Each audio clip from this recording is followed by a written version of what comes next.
Hi, I'm Mary, a librarian and book reviewer with a focus on stories written for kids, tweens, and teens. Today I get to share with you this book called The Dark Skies Mystery, a World War II thriller written by Darren R. Hicks.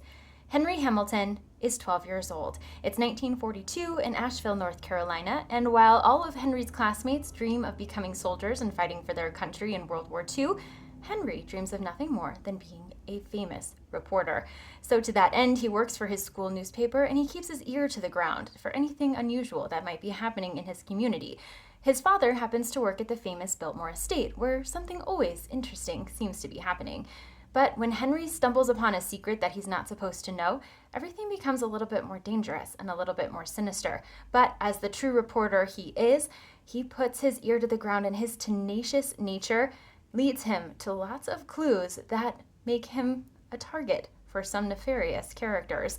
So as he is fighting for the truth and to keep those he loves safe from harm, he is doing everything he needs to do as a reporter, and also showing the fact that a 12-year-old sometimes has more capacity than grown-ups give him credit for.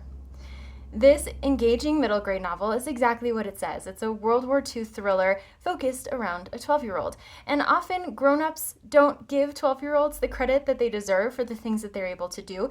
And you see that in a lot of middle grade novels. This is no exception, and Henry has a lot of skills at his disposal, despite living in 1942, where he doesn't have the internet or other modern day conveniences. So the story itself is a little slow to get started. You get to know Henry, you get to know his surroundings, you get to know the people that he's with, the fact that his father is initially not super supportive of his desire to be a reporter because his father is all about getting his hands dirty and doing manual labor, so he doesn't always understand exactly what Henry's desires are. But Henry is not one to be dissuaded from his goals, and he finds ways around the things that stand in his way. So he's got obstacles that he faces, he navigates around them, he finds people he can trust, and as that trust starts to disintegrate in some cases, he really has to rely on himself in order to trust his reporter instincts and find the answers that he's looking for.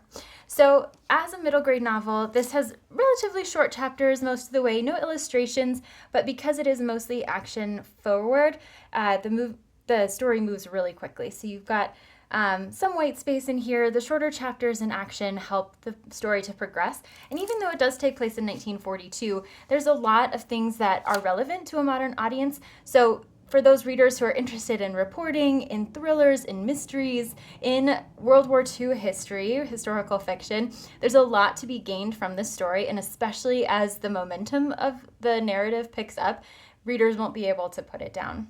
If this sounds like a great fit for you or for someone you know, I hope you look for it wherever you get your books.